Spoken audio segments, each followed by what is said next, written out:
उपदेशक अध्याय 1 यरुशलेमेतील राजा दावीद पुत्र उपदेशक याची वचने। व्यर्थ हो व्यर्थ असे उपदेशक म्हणतो। व्यर्थ हो व्यर्थ, सर्व काही व्यर्थ। या भूतलावर मनुष्य जे सर्व परिश्रम करीतो त्यात त्याला काय लाभ? एक पिढी जाते व दुसरी येते, पृथ्वीच काय ती सदा कायम राहते। सूर्य उदय पावून अस्तास जातो आणि तेथून आपल्या उदयस्थानाकडे धाव घेतो। वायू दक्षिण दिशेकडे वाहतो व उलटून उत्तर दिशेकडे वाहतो। तो एकसारखा घुमत जाऊन पुन्हा पुन्हा आपली फेरी करीतो। सर्व नद्या सागराला जाऊन मिळतात, तरी सागर भरून जात नाही। ज्या स्थली त्या जाऊन मिळतात तेथेच त्या पुन्हा पुन्हा वाहत राहतात। सर्व काही कष्टमय आहे, कोणालाही त्याचे वर्णन करिता येत नाही। ते पाहून डोळ्याची तृप्ती होत नाही, ऐकून कानाचे समाधान होत नाही। एकदा होऊन गेले तेच होणार, करण्यात आले तेच करण्यात येणार। भूतलावर नवे म्हणून काहीच नाही। हे पहा, काही नवीन आहे असे एखाद्या गोष्टीविषयी कोणी म्हटल्यास ती आपल्यापूर्वी युगांतरी होऊन गेलेली असते। मागल्यांचे स्मरण राहिले नाही, पुढे जे होतील त्यांचेही स्मरण त्यांच्या पुढल्यास राहणार नाही। मी उपदेशक यरुशलेमात इस्रायलांचा राजा होतो। ह्या भूतलावर जे काही व्यापार चाललेले असतात त्यांचा नीट शोध करून ज्ञानाच्या योगाने त्यांचे रहस्य पाहण्याकडे मी आपले चित्त लाविले। देवाने मनुष्यांच्या मागे बिकट कष्ट लावून दिले आहेत। ह्या भूतलावर जी काही कामे चालत असतात ती मी पाहिली। तो पहा, हा सर्व व्यर्थ वायफळ उद्योग होय। जे वाकडे आहे ते सरळ होत नाही, जे उणे आहे ते जमेस धरिता येत नाही। मी आपल्या मनाशी म्हणालो, माझ्यापूर्वी जितके राजे यरुशलेमेवर होऊन गेले तितक्याहून अधिक ज्ञान मी प्राप्त करून घेतले आहे। ज्ञान व विद्या यांची पूर्ण प्रतीती माझ्या मनाला घडली आहे। ज्ञान काय आणि वेडेपण व मूर्खपण ही काय हे जाणण्याकडे मी आपले चित्त लाविले, तो मला असे दिसून आले की हाही वायफळ उद्योग होय। कारण जेथे ज्ञान फार तेथे खेदही फार। ज्याला विद्या अधिक त्याला दुःखही अधिक। उपदेशक अध्याय 2 मग मी आपल्या मनात म्हटले, चल, हास्य विनोदाने मी तुला आजमावून पाहतो। तर आता तू सुख भोगून घे, पण हेही व्यर्थ। मी हास्यास म्हटले, तू वेडे आहेस। मी विनोदास म्हटले, तुझपासून काय लाभ? मानवपुत्रांनी आपल्या साऱ्या आयुष्यात ह्या भूतलावर काय केले असता त्यांचे हित होईल याचा निर्णय समजावा म्हणून विवेकाने माझ्या मनाचे संयमन करून द्राक्षारसाने माझ्या शरीराची चैन कशी होईल आणि मूर्खपणाच्या आचारांचे अवलंबन कसे करिता येईल याचा मी आपल्या मनाशी शोध केला।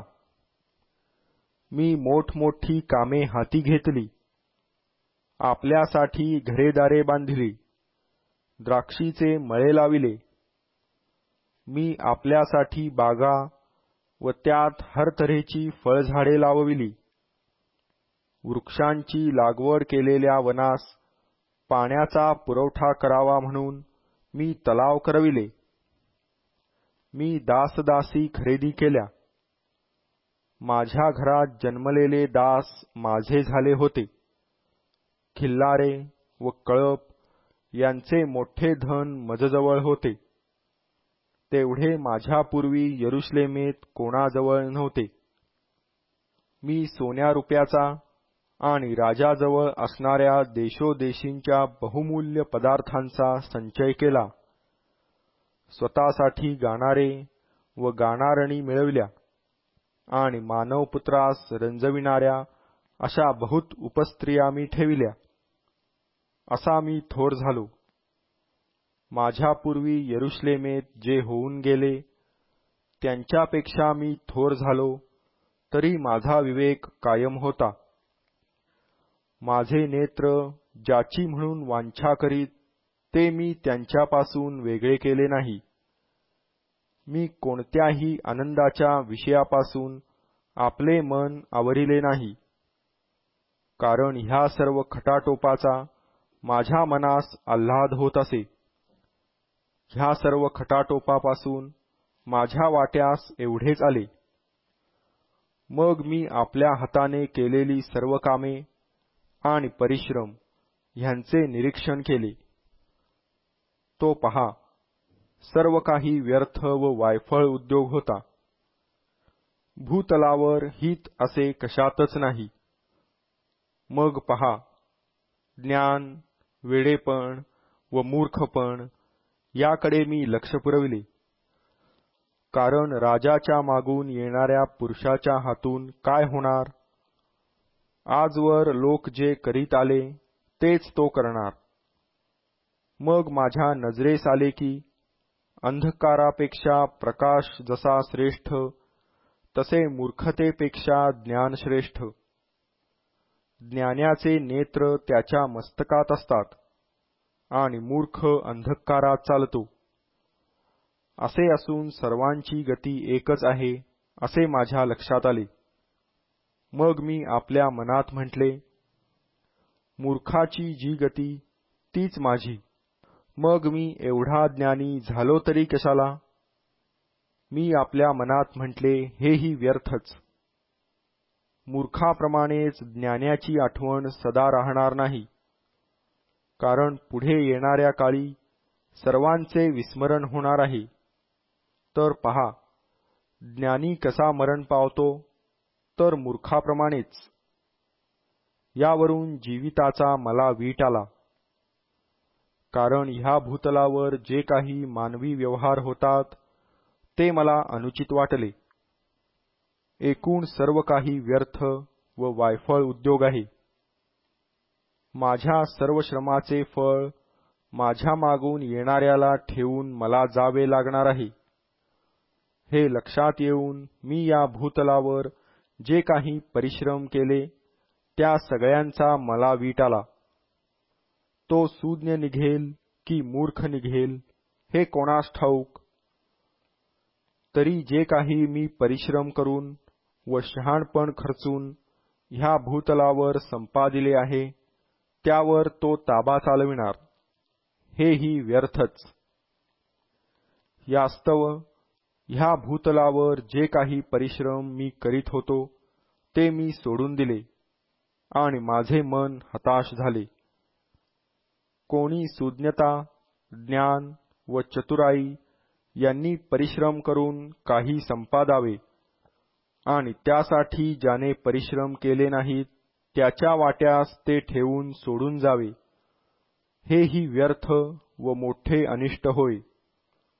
मनुष्य जे काही परिश्रम करीतो व आपला जीव उलथापालथा करून या भूतलावर खटाटोप करीतो त्याचा त्याला काय लाभ? त्याचे सर्व दिवस दुःखमय असतात. त्याची दगदग कष्टमय असते. रात्रीही त्याच्या मनास चैन नसते, हेही व्यर्थच. मनुष्याने खावे, प्यावे व श्रम करून आपल्या जीवास सुख द्यावे यापेक्षा त्याला काहीही इष्ट नाही. हेही देवाच्या हातून मिळते असे माझ्या ध्यानात आले, कारण त्याच्या प्रसादावाचून खाणेपिणे व सुख भोगणे ही कोणास प्राप्त होणार? जो देवाच्या दृष्टीने चांगला, त्यास तो बुद्धी, ज्ञान व सुख ही देतो. धन मिळवून साठवण्याचे कष्ट देव पाप्यावर लादितो, अशासाठी की देवाच्या दृष्टीने जो चांगला त्यास ते द्यावे. हाही व्यर्थ व वायफळ उद्योग होय. उपदेशक अध्याय 3. सर्वांचा काही उचित काळ म्हणून असतो. भूतलावरील प्रत्येक कार्याला समय असतो. जन्मसमय व मृत्यूसमय, रोपण्याचा समय व रोपलेले उपटण्याचा समय असतो. वधण्याचा समय व बरे करण्याचा समय, मोडून टाकण्याचा समय व बांधून काढण्याचा समय असतो. रडण्याचा समय व हसण्याचा समय, शोक करण्याचा समय व नृत्य करण्याचा समय असतो.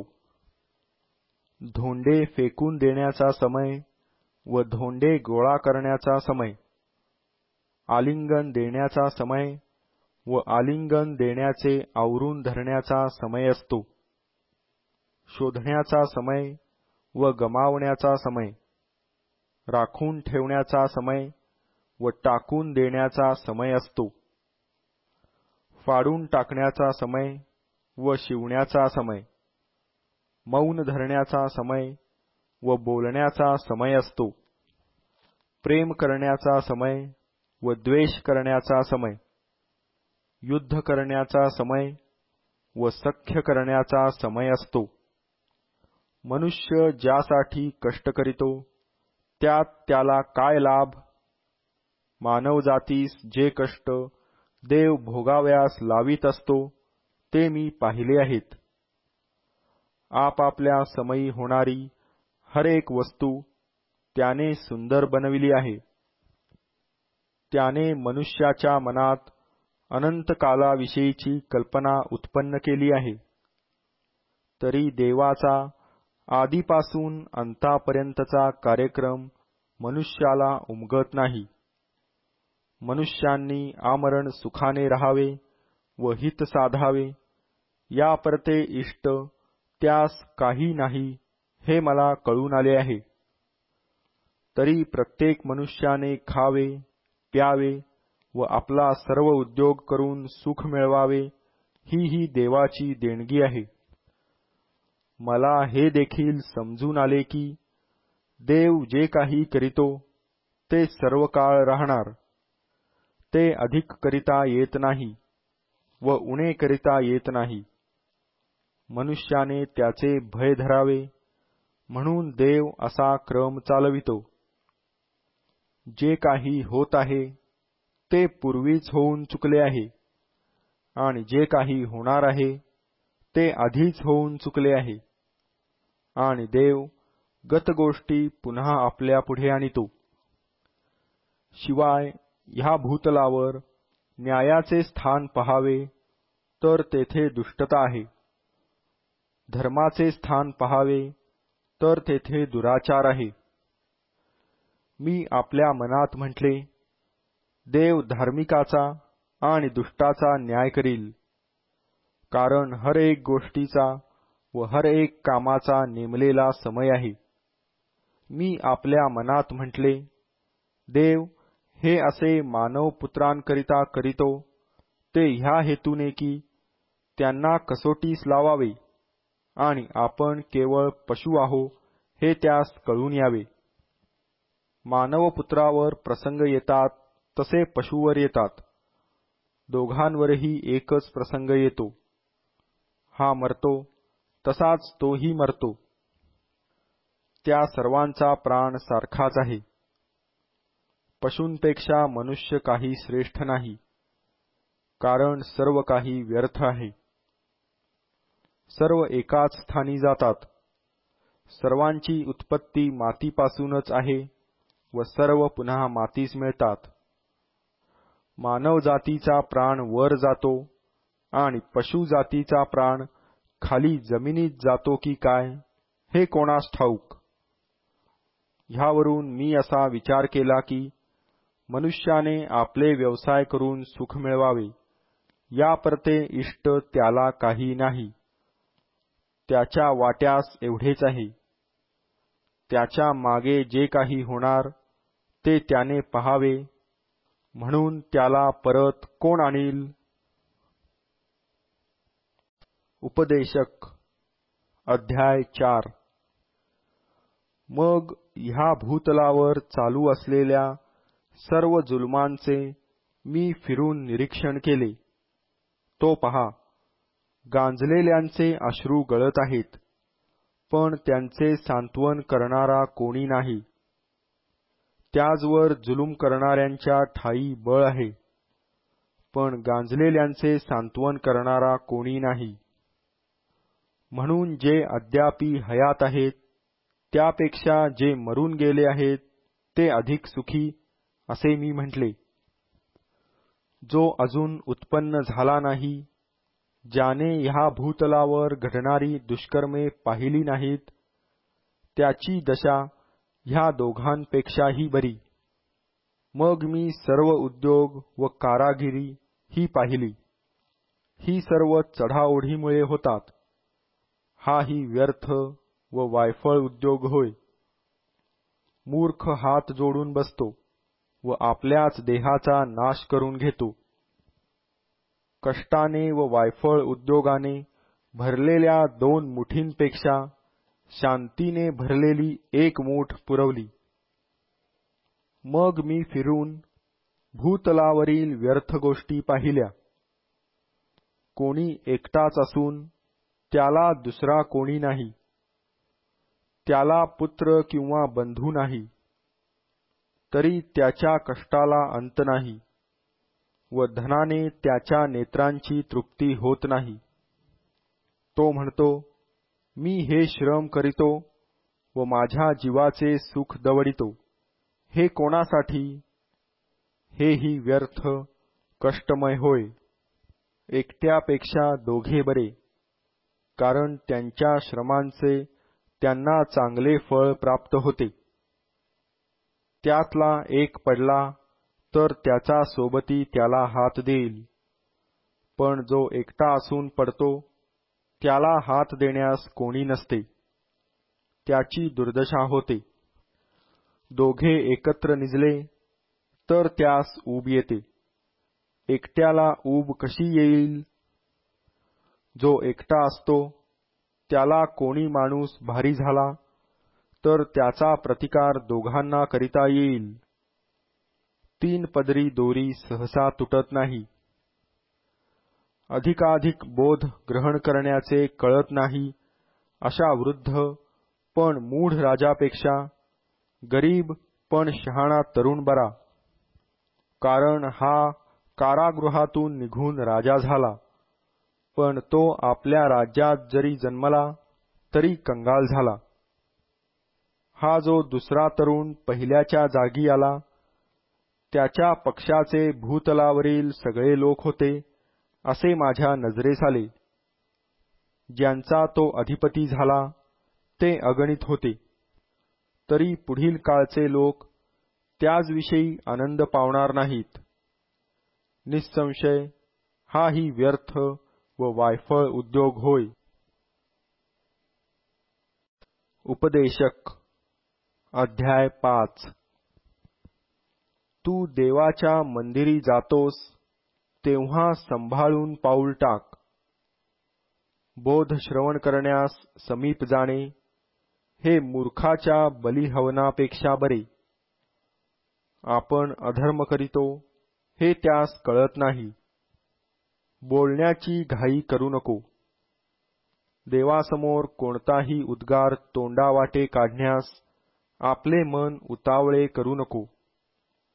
कारण देव स्वर्गात आहे आणि तू तर पृथ्वीवर आहेस. म्हणून तुझे बोलणे अल्प असावे. काम फार पडल्याने त्याचे स्वप्न पडते, तशीच फार वाचाळतेने मूर्खाची वाणी प्रगट होते. तू देवाला नवस केला असल्यास तो फेडण्यास विलंब करू नको, कारण देव मूर्खावर प्रसन्न होत नसतो.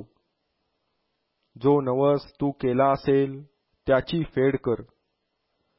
नवस करावा आणि तो फेडू नये यापेक्षा तो मुळीच न करणे बरे. तुझ्या तोंडामुळे तुझ्या देहाला शासन होऊ देऊ नको. मी चुकून बोललो असे दिव्य दूतासमोर म्हणू नको. तुझ्या बोलण्याचा देवाला राग येऊन त्याने तुझ्या हातची कामे नष्ट का करावी. बहुत स्वप्ने पाहणे व बहुत भाषण करणे ह्या वायफळ गोष्टी होत, पण तू देवाचे भय धर. एखाद्या प्रांतात दुर्बलांवर जुलूम होत आहे, न्याय व धर्म यांची पायमल्ली होत आहे असे तू पाहिले तर त्यामुळे चकित होऊ नको, कारण वरिष्ठ माणसावर त्याहूनही वरिष्ठांची नजर असते आणि त्यांच्यावरही कोणी वरिष्ठ असतो. शेतात मन घालणारा राजा देशाच्या कल्याणास सर्वस्वी कारण होतो. ज्याला पैसा प्रिय वाटतो त्याची पैशाने तृप्ती होत नाही. जो विपुल धनाचा लोभ धरितो त्याला काही लाभ घडत नाही, हेही व्यर्थ. संपत्ती वाढली म्हणजे तिचा उपभोग घेणारेही वाढतात. डोळ्यांनी पाहण्यापलीकडे तिचा मालकाला काय लाभ होतो. कष्ट करणारा थोडे खावो की फार खावो त्याची निद्रा गोड असते, पण धनिकाची धनाढ्यता त्याला झोप येऊ देत नाही. धनिक धन राखून ठेवितो ते त्याच्या हानीला कारण होते. हे एक मोठे अनिष्ट भूतलावर माझ्या दृष्टीस पडले आहे. त्याचे ते धन एखाद्या अनिष्ट प्रसंगामुळे विलयास जाते आणि त्याला पुत्र झाला असता त्याच्या हाती काही येत नाही. तो मातेच्या उदरातून निघाला तसाच नग्न परत जाईल. आपल्या श्रमांचे काहीही फळ आपल्याबरोबर घेऊन जाणार नाही. तो जसा आला तसाच सर्वतोपरी परत जाईल, हेही एक मोठे अनिष्ट आहे. त्याने वायफळ उद्योग केला त्याचा त्याला काय लाभ. तो सर्व आयुष्यभर अंधारात अन्न खातो, त्यास बहुत खेद, रोग व संताप ही होतात. मला जे बरे व मनोरम दिसून आले ते हे: मनुष्याने खावे प्यावे व ह्या भूतलावर जे श्रम तो करीतो त्या सर्वात देवाने त्यास दिलेल्या आयुष्यभर सुख भोगावे, कारण एवढेच त्याच्या वाट्यास आहे. कोणास देवाने धनसंपत्ती दिली असेल तिचा उपभोग घेण्याची, आपला वाटा उचलण्याची व परिश्रम करीताना आनंद पावण्याची शक्ती दिली असेल तर ही देवाची देणगीच समजावी. त्याला आपल्या आयुष्याच्या दिवसांची फारशी चिंता वाटणार नाही. देव त्याच्या मनाच्या आनंदास अनुकूल असतो. उपदेशक अध्याय 6. मी भूतलावर एक अनिष्ट पाहिले. ते मनुष्यावर मोठ्या बोजासारखे असते. ते हे: कोणा मनुष्यास देव धनसंपत्ती व प्रतिष्ठा ही एवढी देतो की त्याला सगळे काही मनसोक्त मिळते, काही कमी पडत नाही, तरी देव त्याला ते भोगू देत नाही. ते परकाच भोगितो. हेही व्यर्थ व एक मोठी विकृतीच होय. कोणा मनुष्यास 100 मुले झाली व तो बहुत वर्षे जगला, त्याच्या आयुष्याची वर्षसंख्या मोठी असली तरी त्याचा जीव सुखप्राप्तीने समाधान पावला नाही. त्याचे उत्तर कार्य झाले नाही तर अशा मनुष्यापेक्षा मृतपिंड पुरवला असे मी म्हणतो, कारण तो शून्यावस्थेत येतो व अंधकारात नाहीसा होतो. त्याचे नाव अंधकाराने व्याप्त राहते. त्याप्रमाणेच सूर्य त्याला दिसला नाही की कळला नाही, म्हणून ह्याला त्या दुसऱ्या मनुष्यापेक्षा अधिक शांती प्राप्त होते. हजारांच्या दुप्पट वर्षे जगूनही त्याने काही सुख भोगिले नाही, तर त्यात काय अर्थ? सर्व एकाच स्थानी जातात ना. मनुष्याचे सर्व परिश्रम पोटासाठी आहेत, तरी त्याच्या जीवाची तृप्ती म्हणून होत नाही. मूर्खापेक्षा शहाण्याला काय अधिक लाभ होतो? त्याप्रमाणेच जो दीन असून लोकात कसे वागावे हे जाणतो, त्याला तरी काय लाभ?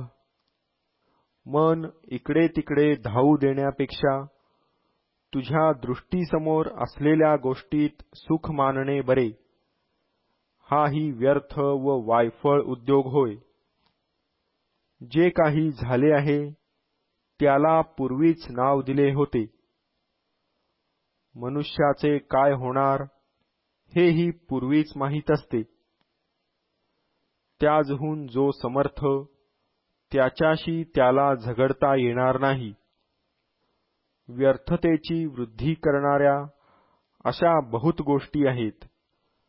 त्यापासून मनुष्याला काय लाभ? मनुष्य आपल्या निरर्थक आयुष्याचे छायारूप दिवस घालवितो. त्यात त्याला काय लाभ होतो ते कोणास ठाऊक. मनुष्याच्या पश्चात भूतलावर काय होईल हे त्याला कोणाच्याने सांगवेल? उपदेशक अध्याय 7. सुवासिक अत्तरापेक्षा नावलौकिक बरा. जन्मदिनापेक्षा मृत्यूदिन बरा. भोजनोत्सवगृही जाण्यापेक्षा शोकगृही जाणे बरे, कारण प्रत्येक मनुष्याचा शेवट हाच आहे. जिवंताच्या मनात ही गोष्ट बिंबून राहील. हसण्यापेक्षा खेद करणे बरे. मुद्रा खिन्न असल्याने मन सुधारते. शहाण्यांचे चित्त शोकगृहाकडे लागते, पण मूर्खांचे चित्त हास्य विनोदगृहाकडे लागते.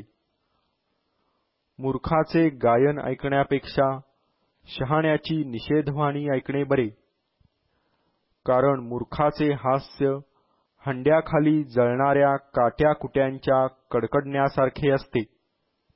हेही व्यर्थ होय. जुलूम केल्याने शहाणा वेडा बनतो. लाच खाल्ल्याने बुद्धीला भ्रंश होतो. एखाद्या गोष्टीच्या आरंभापेक्षा तिचा शेवट बरा. उन्मत्त मनाच्या इसमापेक्षा सहनशील मनाचा इसम बरा. मन उतावळे होऊ देऊन रागावू नको, कारण राग मूर्खांच्या हृदयात वसतो.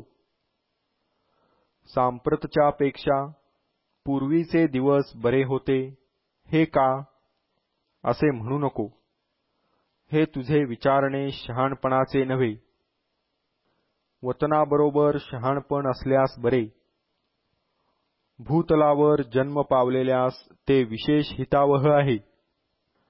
ज्ञान आश्रय देणारे आहे व पैसाही आश्रय देणारा आहे. तरी ज्ञानापासून असा लाभ होतो की ज्याच्यापाशी शहाणपण असते त्याच्या जीविताचे ते रक्षण करीते. देवाची करणी पहा. त्याने जे वाकडे केले आहे ते कोणाच्याने सरळ करवेल? संपत्काली आनंद कर, विपत्काली विवेकाने वाग. कारण मनुष्याच्या मागे काय होईल हे त्यास कळू नये, म्हणून देवाने सुखदुःखे शेजारी शेजारी ठेविली आहेत.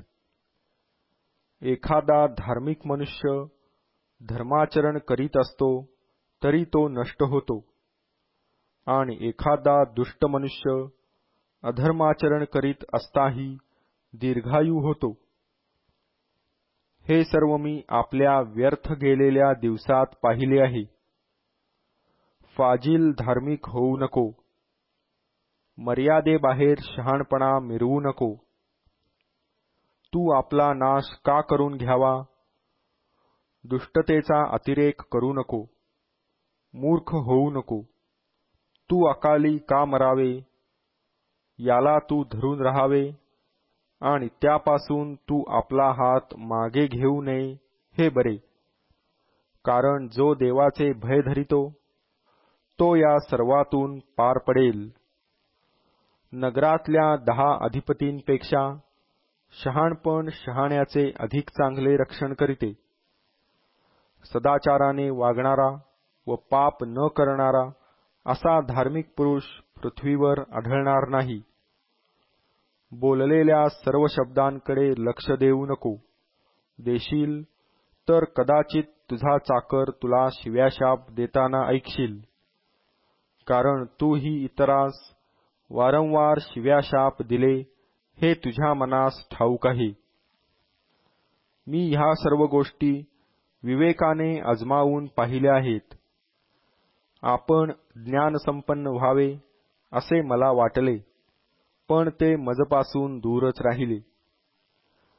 जे आहे ते दूर व अत्यंत गूढ आहे त्याचा थांग कोणास लागणार? ज्ञान व विवेक ही समजून घेऊन त्यांचे रहस्य जाणावे व त्यांचा शोध लावावा. आणि दुष्टता केवळ मूर्खत्व आहे व मूर्खत्व केवळ वेडगळपणा आहे हे समजावे म्हणून मी फिरून आपले चित्त ह्या गोष्टींकडे लाविले. मला मृत्यूहूनही दुःखदायी अशी एक वस्तू आढळली. ती पाशरूप झालेली स्त्री होय.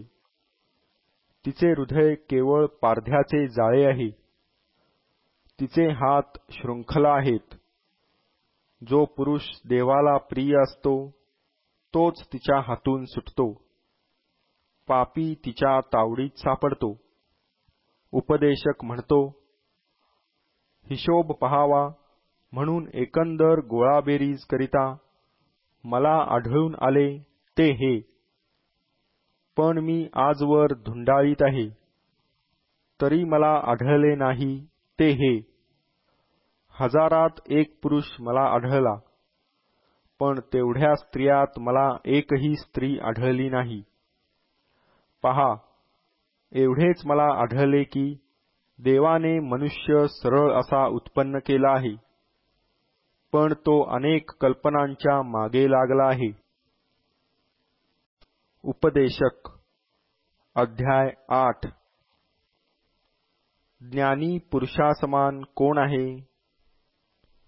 कोणत्याही गोष्टीचा उलगडा करण्याचे कोणाला समजते? ज्ञान मनुष्याचे मुख तेजस्वी करीते. तेणेकरून त्याच्या मुखाचा उद्धटपणा पालटतो. मी म्हणतो की राजाची आज्ञा पाळ. तू देवाची शपथ घेतली आहे म्हणून ती पाळ. त्याला सोडून जाण्याची घाई करू नको. दुष्ट मसलतीत शिरू नको, कारण त्याला आवडेल ते तो करीतो. राजाचा शब्द तर प्रबळ असतो. तू हे काय करीतोस असे त्याला कोण म्हणेल? जो आज्ञा पाळितो तो अनिष्ट पाहणार नाही. नेमिलेला काळ व न्याय समय हे ज्ञानाच्या मनाला अवगत होतील.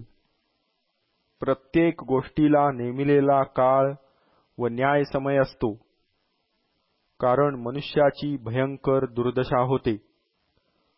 पुढे काय होणार हे त्याला ठाऊक नसते. कसे काय होणार हे त्याला कोण सांगेल? प्राणावर कोणा मनुष्याची अशी सत्ता नसते की तो त्याला जाऊ देणार नाही. मरण दिवस कोणाच्या स्वाधीन नाही. हा संग्राम कोणाला सुटणार नाही. दुष्कर्म आपल्या मालकाचा बचाव करीत नाही. हे सर्व मी पाहिले आहे. भूतलावर चालू असलेल्या सर्व कृत्यांकडे मी आपले चित्त लाविले आहे. एक मनुष्य दुसऱ्यावर सत्ता चालवून त्याचे नुकसान करीतो, त्यावेळी माझ्या नजरेस असे आले की दुष्टांना मूठ माती मिळून ते विराम पावतात. धर्माने वागणाऱ्यास पवित्र स्थान सोडून जावे लागते आणि नगरातील लोक त्यास विसरून जातात, हेही व्यर्थ. दुष्कर्माबद्दल शिक्षा तत्काळ होत नाही, म्हणून मानवपुत्रांचे मन दुष्कर्म करण्याकडे प्रवृत्त होते. पापी 100दा पाप करून पुष्कळ दिवस वाचला तरी माझी खात्री आहे की देवाचे भय बाळगणारे जे त्यास भिवून वागतात त्यांचे कल्याणच होईल. पण दुष्टाचे कल्याण होणार नाही व त्याचे छायारूप आयुष्य दीर्घ असणार नाही, कारण तो देवाला भिवून वागत नाही. पृथ्वीवर आणखी एक व्यर्थ गोष्ट घडते. असे काही धार्मिक लोक असतात की दुष्टांच्या करणीमुळे त्यांची जी स्थिती व्हावी ती यांची होते, आणि असे काही दुर्जन असतात की धार्मिकांच्या करणीमुळे त्यांची जी स्थिती व्हावी ती यांची होते. हेही व्यर्थ असे मी म्हटले. मग मी हास्यविनोदाची प्रशंसा करून म्हणालो, ह्या भूतलावर मनुष्याने खावे, प्यावे व चैन करावी यापेक्षा इष्ट त्याला काही नाही. देवाने त्याला या भूतलावर जो आयुष्यकाल दिला आहे त्यात श्रम करीत असता एवढेच त्याच्याबरोबर राहणार. मग ज्ञानाची ओळख करून घेण्याकडे व पृथ्वीवर चालू असलेला उद्योग पाहण्याकडे मी आपले चित्त लाविले, कारण अहोरात्र ज्यांचा डोळ्यास डोळा लागत नाही असेही लोक असतात. मग मी देवाच्या सर्व करणीकडे लक्ष दिले. तो असे दिसून आले की भूतलावर जो काही उद्योग चालला आहे त्याचे तत्व मनुष्याला कळत नाही. शिवाय मनुष्याने परिश्रम करून त्याचा शोध केला तरी त्याचा थांग लागत नाही. ज्ञानी पुरुष म्हणेल की मी ते शोधून काढीन, तर त्यालाही त्याचा थांग लागावयाचा नाही. उपदेशक अध्याय 9. ह्या सगळ्याचे मनन मी केले आणि हे स्पष्टपणे समजण्याचा प्रयत्न केला.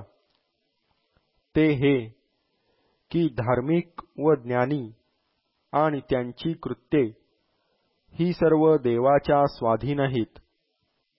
आपण प्रेम करणार की वैर करणार हे मनुष्यास कळत नाही.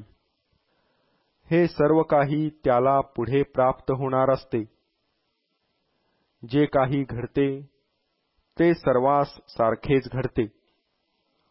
धार्मिक व दुष्ट, सात्विक, शुद्ध व अशुद्ध, यज्ञ करणारा व यज्ञ न करणारा ह्या सर्वांची एकच गती होते. सात्विकाची व पाप्याची, शपथ वाहणाऱ्याची तशीच शपथ वाहण्यास भिणाऱ्याची सारखीच दशा होते. भूतलावर जे काही घडते त्या सर्वांस हे एक अनिष्ट आहे की सर्वांची सारखीच गती होते. मानवपुत्राच्या मनात दुष्टता भरलेली असते. त्यांचे मन जन्मभर भ्रांतिमय असते. मग ते मेलेल्यास जाऊन मिळतात. जो जीवसृष्टीशी मिळून असतो त्याला आशा असते, कारण मृत सिंहापेक्षा जिवंत श्वान बरा. आपणास मरावयाचे आहे हे जिवंताला निदान कळत असते, पण मृतास तर काहीच कळत नाही. त्यास आणखी काही फलप्राप्ती व्हावयाची नसते. त्यांचे स्मरण कोणास राहत नाही. त्यांचे प्रेम, त्यांचे वैर व त्यांचा हेवा दावा ही नष्ट होऊन गेली आहेत. ह्या भूतलावरील व्यवहारात त्यांचा भाग कधीही असणार नाही. जा, तू आनंदाने आपली भाकर खा, हर्षभराने आपला द्राक्षारस पी, कारण देवाचा तुझ्या कृत्यांवर प्रसाद झाला आहे. तुझी वस्त्रे सदा शुभ्र असोत, तुझ्या डोक्याला तेलाची वाण नसो.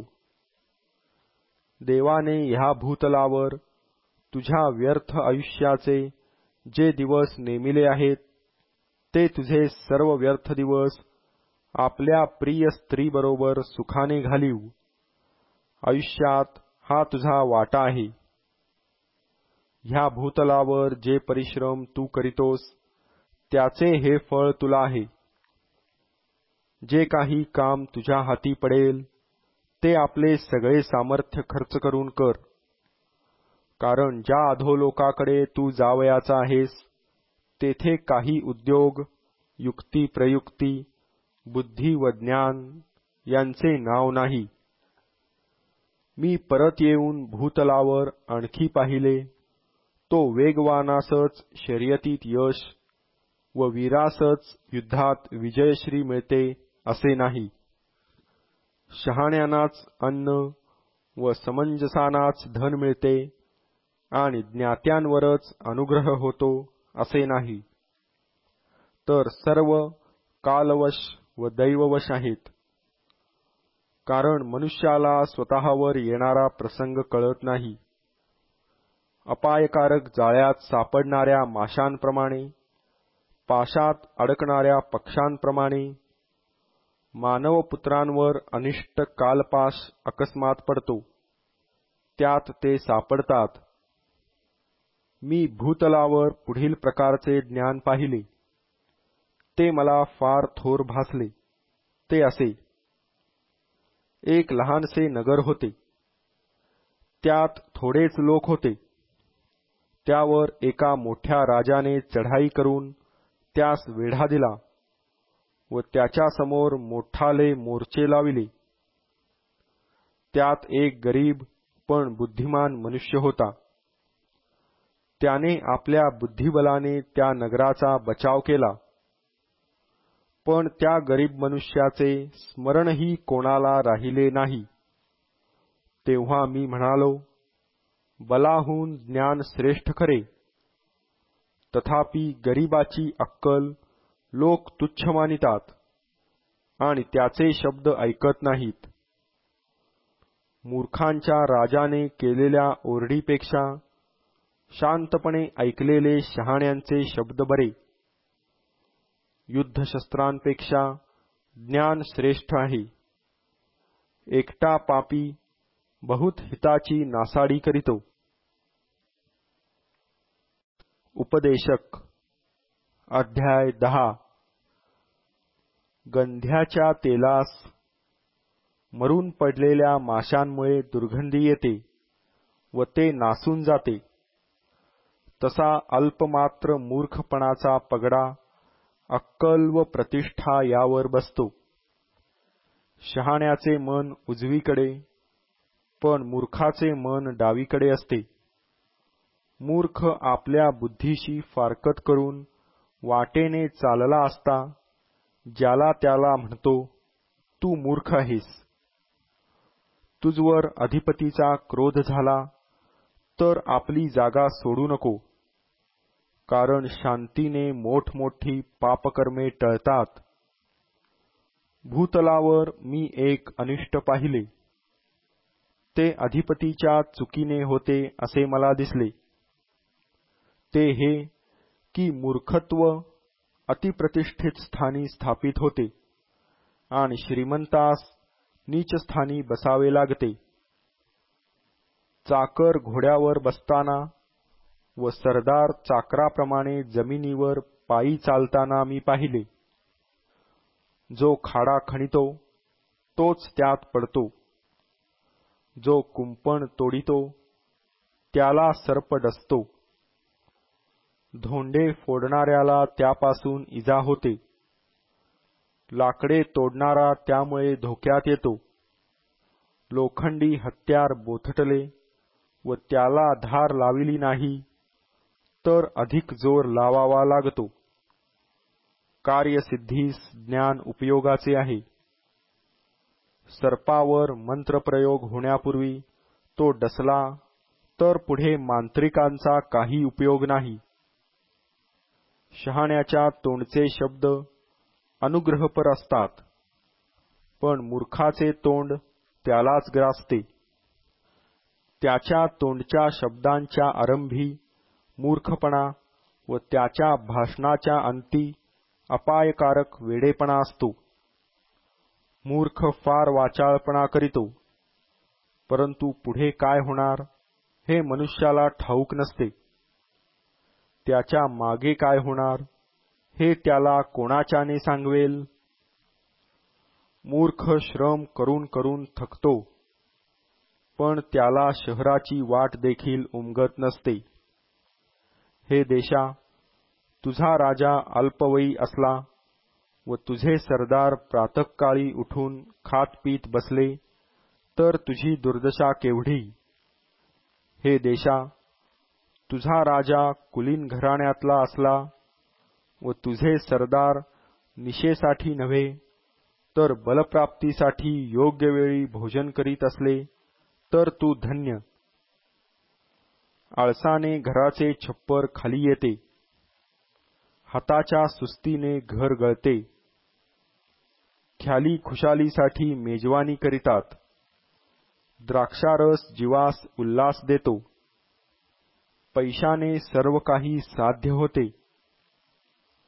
तू आपल्या मनातही राजाला शाप देऊ नको.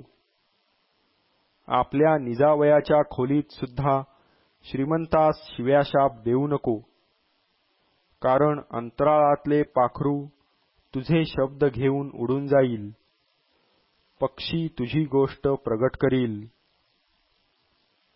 उपदेशक अध्याय 11. आपले अन्न जलाशयावर सोड, ते बहुत दिवसांनी तुझ्या हाती येईल. तू 7-8 जणास वाटा दे, कारण पृथ्वीवर काय अनिष्ट प्रसंग येईल ते तुला ठाऊक नाही. मेघ जलपूर्ण झाले म्हणजे ते पृथ्वीवर रिचवतात.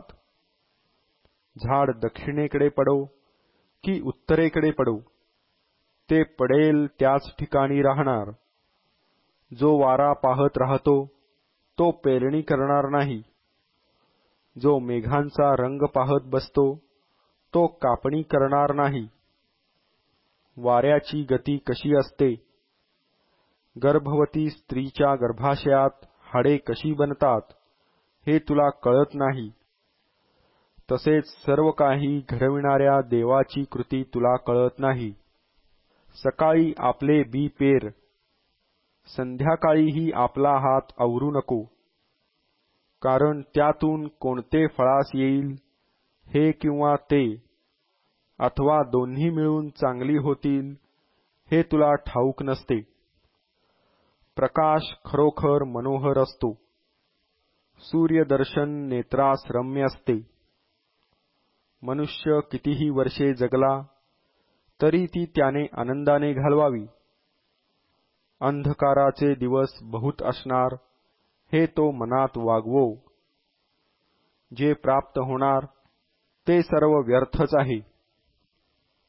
हे तरुणा, आपल्या तारुण्यात आनंद कर. तुझ्या तारुण्याच्या दिवसात तुझे हृदय तुला उल्हास देवो. तू मनास वाटेल त्या मार्गाने व नजरेस येईल तसा चाल. पण ह्या सर्वांबद्दल देव तुझा झाडा घेईल हे तुझ्या लक्षात असू दे. यास्तव आपल्या मनातून खेद दूर कर आणि आपला देह उपद्रवापासून राख, कारण तारुण्य व भरजवानी ही व्यर्थ आहेत. उपदेशक अध्याय 12. आपल्या तारुण्याच्या दिवसात आपल्या निर्माणकर्त्याला स्मर. पहा, अनिष्ट दिवस येत आहेत. आणि अशी वर्षे जवळ येत आहेत की त्यात मला काही सुख नाही असे तू म्हणशील. त्या समयी सूर्य, प्रकाश, चंद्र व तारे अंधुक होतील आणि पावसानंतर अभ्रे पुन्हा येतील.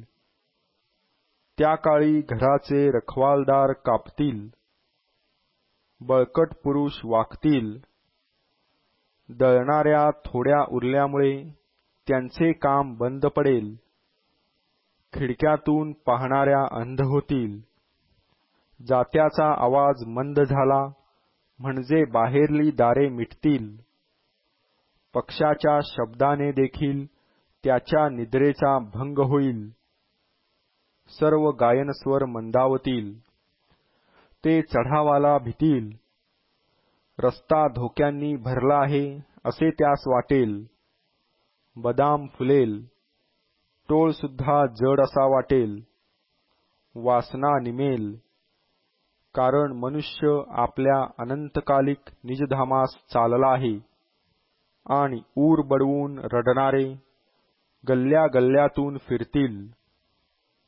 मग चांदीचा दोर तुटेल, सोन्याचा कटोरा फुटेल, झऱ्याजवळ घडा फुटेल, आडावरचा रहाट मोडेल, तेव्हा माती पूर्ववत मातीस मिळेल आणि देवाने दिलेला आत्मा त्याचकडे परत जाईल. व्यर्थ हो व्यर्थ. उपदेशक म्हणतो, सर्व काही व्यर्थ. उपदेशक ज्ञानी असून तो लोकांना ज्ञान शिकवीत गेला. त्याने विचार व शोध करून पुष्कळ बोधवचने रचली. सरळ लिहिलेली सत्य व मनोहर वचने शोधण्याचा उपदेशकाने प्रयत्न केला आहे. ज्ञान्यांची वचने पराण्यांसारखी असतात. सभापतीचे बोल घट्ट ठोकलेल्या खिळ्यांप्रमाणे असतात. एकाच मेंढपाळापासून ती प्राप्त झाली आहेत. ह्याखेरीज माझ्या पुत्रा असा बोध घे की ग्रंथरचनेला काही अंत नाही. बहुत ग्रंथ पठण देहास शिणविते. आता सर्व काही तुम्ही ऐकले.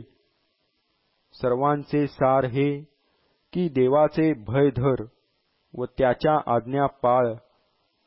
मनुष्य कर्तव्य काय ते एवढेच आहे. सगळ्या बऱ्या वाईट गुप्त गोष्टींचा न्याय करीताना देव सगळ्या कृत्यांची झाडाझडती घेईल.